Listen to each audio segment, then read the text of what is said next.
Hi friends, welcome back to YouTube channel touring bells. ఈరోజు మనం విభాస శక్తిపీఠం అది ఎక్కడ ఉంది, అక్కడ ఏ ప్లేస్ విజిట్ చేయొచ్చు అని తెలుసుకునే ముందుగా మన ఛానల్ సబ్స్క్రైబ్ చేసుకోకపోతే సబ్స్క్రైబ్ చేసుకోండి. చేసుకున్న వాళ్ళు ఉంటే మీ ఫ్రెండ్స్కి షేర్ చేసి వాళ్ళని సబ్స్క్రైబ్ చేసుకోమని చెప్పండి. మేము చేసిన వీడియోస్ కాకుండా మీకు ఏదైనా స్పెసిఫిక్ టూర్ ప్లాన్ కావాలనుకుంటే ఆ ప్లేస్ గురించి కింద కమెంట్లో మెన్షన్ చేయండి. దాని గురించి కంప్లీట్ వీడియో చేసి పోస్ట్ చేద్దాం. సో ఈ విభాస శక్తిపీఠం ఎక్కడుంది అంటే మనకి వెస్ట్ బెంగాల్లో ఉన్న మెదినాపూర్ అనే ప్లేస్కి దగ్గరలో ఉందన్నమాట. సో మన వెస్ట్ బెంగాల్ రీచ్ అయితే మెదినాపూర్ అనే ప్లేస్ దగ్గరలో ఈ శక్తిపీఠం అయితే ఉంటుంది. సో ఈ శక్తిపీఠంలో ఏంటి అంటే సో అమ్మవారి యొక్క ఎడమ చీలమండలం పడిందని చెప్పేసి నమ్ముతూ ఉంటారనమాట. చీలమండలం అంటే పాదం అని చెప్పి చెప్తుంటారు. సో అమ్మవారి యొక్క ఎడమ చీలమండలం పడిందని నమ్ముతూ ఉంటారనమాట. సో ఈ టెంపుల్ ఏంటి అంటే మనకి కంప్లీట్గా ఈ బెంగాల్ వాళ్ళ ఆర్కిటెక్చర్ ఎలా ఉంటుందో అలా ఉంటుంది అనమాట. అంటే మనకి వైట్ రెడ్ టైప్లో షేడింగ్లో ఉండే కలర్స్ అయితే ఉంటాయి. సో మనకి ఇక్కడ టెంపుల్స్ అన్నిటికీ ఆల్మోస్ట్ ఇవే కలర్స్తో అయితే పెయింటింగ్ చేసి ఉంటుంది. సో ఈ టెంపుల్ ఏంటంటే చాలా కొంచెం పెద్ద టెంపులే ఉంటుంది. సో ఈ టెంపుల్కి చుట్టుపక్కల మనకి ఇంకో చిన్న టెంపుల్స్ అయితే ఉంటాయి. సో వినాయకుడి గుడి అలాగా ఇంకో కొన్ని టెంపుల్స్ కూడా ఉంటాయి అనమాట. సో చుట్టుపక్కల మనకి ఎన్విరాన్మెంట్ అయితే చాలా అద్భుతంగా ఉంటుంది. టెంపుల్ యొక్క ఆర్కిటెక్చర్ చాలా బాగుంటుంది. అమ్మవారి యొక్క విగ్రహం అయితే చాలా అద్భుతంగా ఉంటుంది అనమాట. సో ఎంత అద్భుతంగా ఉంటుందంటే అమ్మవారి విగ్రహం చూసినంతసేపు మీరు కన్ను ఆర్పకుండా చూస్తారనమాట. అంత అద్భుతంగా ఉంటుంది ఈ టెంపుల్ యొక్క అమ్మవారి విగ్రహం అయితే.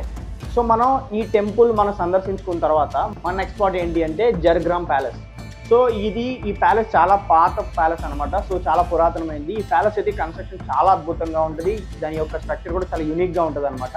సో ఈ ప్యాలెస్లో ఉండే పెయింటింగ్స్ కానీ చుట్టూ ఉండే ఆర్కిటెక్చర్ కానీ చాలా అద్భుతంగా ఉంటుంది. ఇంటీరియర్స్ అయితే ఇంకా బ్యూటిఫుల్గా డిజైన్ చేసి ఉంటాయి. సో మనకి ఈ ప్యాలెస్ చుట్టూ ఒక గార్డెన్ కూడా ఉంటుంది అనమాట. సో చుట్టుపక్కల ప్లేస్ కూడా చాలా ప్లెజెంట్గా ఉంటుంది. మనం టైం స్పెండ్ చేయడం కూడా చాలా అద్భుతంగా ఉంటుంది అనమాట. సో ఈ ప్యాలెస్ని ఏంటి అంటే ఈ ప్యాలెస్ని హోటల్ లాగా కూడా మార్చి ఇప్పుడు రూమ్స్ అవి స్టే చేయడానికి కూడా రూమ్స్ అవైలబిలిటీలో ఉంటుంది. సో ఈ ప్యాలెస్లో మనకి స్టే చేయడానికి కూడా ఆప్షన్స్ ఉంటాయి అనమాట. సో ప్యాలెస్లో స్టే చేసి ఆ చుట్టుపక్కల ఎన్విరాన్మెంట్ అయితే మనం ఎంజాయ్ చేయొచ్చు. సో ఈ ప్యాలెస్ మనం చూసుకున్న తర్వాత మన నెక్స్ట్ స్పాట్ ఏంటి అంటే తాజ్పూర్ బీచ్. సో ఈ బీచ్ మనకి మామూలుగా అన్ని బీచెస్ అంటే ఎక్కువ రష్ ఉంటుంది, ప్లస్ అంత నీట్నెస్గా ఉండదు. కానీ ఈ బీచ్ ఏంటంటే రష్ చాలా తక్కువగా ఉంటుంది. మనం ప్రశాంతంగా మన ఫ్యామిలీ టైంని కానీ లేదంటే మన పర్సనల్ స్పేస్ని కానీ బీచ్లో ఎంజాయ్ చేయాలనుకుంటే మాత్రం ఈ బీచ్ పర్ఫెక్ట్ స్పాట్ అనమాట. సో ఎక్కువ రష్ ఉండదు. మనం ప్రశాంతంగా ఎంజాయ్ చేయడానికి కానీ లేదంటే మనం పీస్ఫుల్గా కాసేపు టైం స్పెండ్ చేయడానికి కానీ ఈ బీచ్ బాగుంటుంది. అలాగే అంతే క్లీన్గా మెయింటైన్ చేస్తారనమాట. ఎందుకంటే ఎక్కువ రష్ ఉండదు, ఎక్కువ డస్ట్ ఎవరు వేయరు కాబట్టి. సో ప్లాస్టిక్ వేస్ట్ అలాగే ఏమి ఉండదు. సో బీచ్ కూడా చాలా క్లీన్గా మెయింటైన్ చేస్తూ ఉంటారు. చాలా తక్కువ మంది రష్ అవడం వల్ల మనకి ఫ్రీ స్పేస్ దొరుకుతుంది. ప్లస్ అలాగే మనం బీచ్ని కూడా ఎంజాయ్ చేయొచ్చు అనమాట.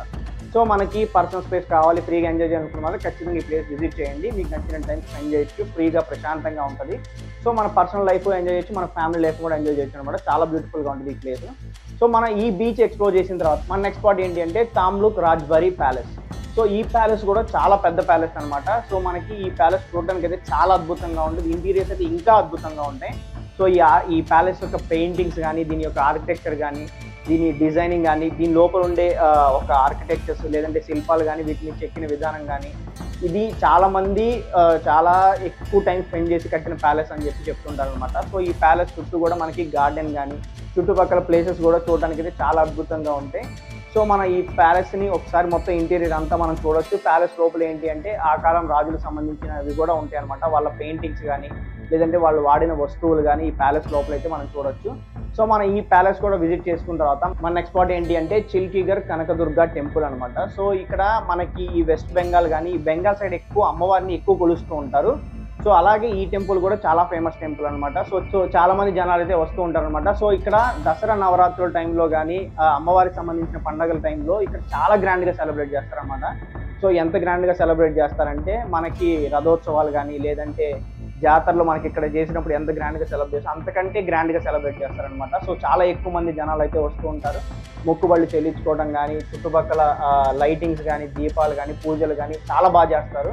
సో కంప్లీట్ లైటింగ్తో ఫుల్లీ క్రౌడెడ్తో ఒక మన ఏంటి చాలా మంది కలిపి ఒక పెళ్లి సందడి వాతావరణం ఎలా ఉంటుందో అంత మంచి వాతావరణంతో చేస్తారనమాట.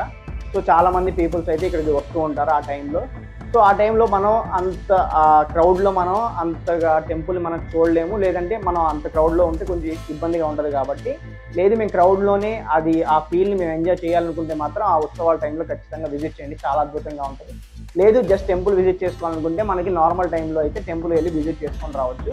సో ఈ టెంపుల్తో మనకి ఈ ట్రిప్ కంప్లీట్ అయిపోయినట్టు అనమాట. ఈ వీడియో కనుక మీకు నచ్చినట్లయితే don't forget to like, share and subscribe to our YouTube channel.